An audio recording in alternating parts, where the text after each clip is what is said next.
தமிழகத்தில் இனி அடுத்து வரக்கூடிய 3 நாட்களுக்கு பகல் நேரங்களில் வெயிலின் தாக்கம் அதிகரித்து காணப்படும். ஆகஸ்ட் 2வது வாரத்தில் தமிழ்நாடு முழுவதும் கனமழை பதிவாக வாய்ப்புள்ளது. மறக்காம லைக் பண்ணிக்கோங்க, சப்ஸ்கிரைப் பண்ணிட்டு பாருங்க. மேற்கு திசை காட்டி வேக மாறுபாடு காரணமாக மாலை மற்றும் இரவு நேரங்களில் தமிழ்நாட்டில் ஒரு சில மாவட்டங்களில் மிதமான மழை பதிவாக வாய்ப்புள்ளது. வருகின்ற ஆகஸ்ட் 2வது வாரம் முதல் தமிழ்நாட்டில் கனமழை தீவிரமடைய வாய்ப்புள்ளது. வட தமிழக கடலோரம் மற்றும் டெல்டா மாவட்டத்தில் ஒரு சில இடங்களில் இரவு நேரங்களில் மிதமான மழை பதிவாக வாய்ப்புள்ளது. வட தமிழக உள் மாவட்டங்கள் மற்றும் தென் மாவட்டங்களில் வானம் ஓரளவு மேகமூட்டத்துடன் காணப்படும். பகல் நேரங்களில் வெயிலின் தாக்கம் அதிகரித்து காணப்படும். மேற்கு தொடர்ச்சி மலையை ஒட்டிய மாவட்டத்தில் ஒரு சில இடங்களில் மிதமான மழை பதிவாக வாய்ப்புள்ளது. மறக்காம லைக் பண்ணிக்கோங்க, சப்ஸ்கிரைப் பண்ணிட்டு பாருங்க. அடுத்த 7 தினங்களுக்கான வானிலை முன்னறிவிப்பு மற்றும் எச்சரிக்கை. வடக்கு வங்கக்கடல் பகுதிகளில் ஒரு காற்றழுத்த தாழ்வு மண்டலம் உருவாகியது. இது மேலும் வலும் பெற்று ஆழ்ந்த காற்றழுத்த தாழ்வு மண்டலமாக வடகிழக்கு வங்கக்கடல் பகுதிகளில் நிலை கொண்டுள்ளது.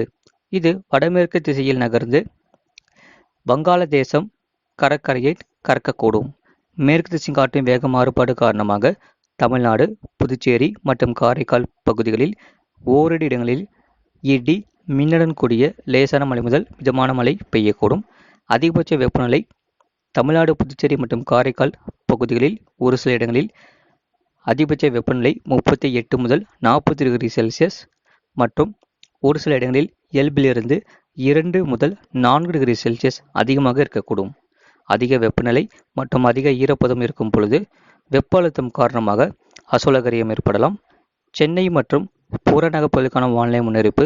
அடுத்த 24 மணி நேரத்தில் வானம் ஓரளவு மேகமூட்டத்துடன் காணப்படும். நகரின் ஒரு சில பகுதிகளில் லேசான மழை பெய்யக்கூடும். அதிகபட்ச வெப்பநிலை 36 முதல் 37 டிகிரி செல்சியஸ் மற்றும் குறைந்தபட்ச வெப்பநிலை 28 முதல் 29 டிகிரி செல்சியஸ் ஒட்டியே இருக்கக்கூடும். மீனவர்களுக்கான எச்சரிக்கை. வங்கக்கடல் பகுதிகளில் தென் தமிழக கடலோர பகுதிகள், மன்னார் வளைகுடா மற்றும் அதனை ஒட்டிய குமரிக்கடல் பகுதிகளில் சூறாவளி காற்று மணிக்கு 45 முதல் 55 கிலோமீட்டர் வேகத்திலும் இடையிடையே 65 கிலோமீட்டர் வேகத்திலும் வீசக்கூடும். அரபிக்கடல் பகுதிகளில் கர்நாடகா கடலோர பகுதிகள் மற்றும் அதனை ஒட்டிய மத்திய கிழக்கு அரபிக்கடல் பகுதிகளில் சூறாவளி காற்று மணிக்கு 45 முதல் 55 கிலோமீட்டர் வேகத்திலும் இடையிடையே 65 கிலோமீட்டர் வேகத்திலும் வீசக்கூடும். வெப்பநிலை பற்றிய குறிப்பு. அதிகபட்ச வெப்பநிலையை பொறுத்தவரை மதுரை விமான நிலையத்தில் 41 டிகிரி செல்சியஸ் பதிவாகியுள்ளது. கடந்த 24 மணி நேரத்தில் பதிவான மழையின் அளவு நீலகிரி மாவட்டம் 2 சென்டிமீட்டர் பதிவாகியுள்ளது. கோயம்புத்தூர் மாவட்டம் 1 சென்டிமீட்டர் பதிவாகியுள்ளது. 24 மணி நேரத்தில் வெப்பநிலை மாறுதல். சென்னை, கோயம்புத்தூர், நீலகிரி, தருமபுரி, நாகப்பட்டினம், ராமநாதபுரம், சேலம், திருச்சி, திருவள்ளூர் மாவட்டங்கள், புதுச்சேரி மற்றும் காரைக்கால் பகுதிகளில் 1.6 டிகிரி செல்சியஸ் முதல் 3 டிகிரி செல்சியஸ் வரை இயல்பை விட அதிகம். மறக்காமல் லைக் பண்ணிக்கோங்க, சப்ஸ்கிரைப் பண்ணிக்கோங்க. வரக்கூடிய நாட்களில் ஆகஸ்ட் இறுதி நாட்களில் கனமழை தீவிரமடைய வாய்ப்புள்ளது.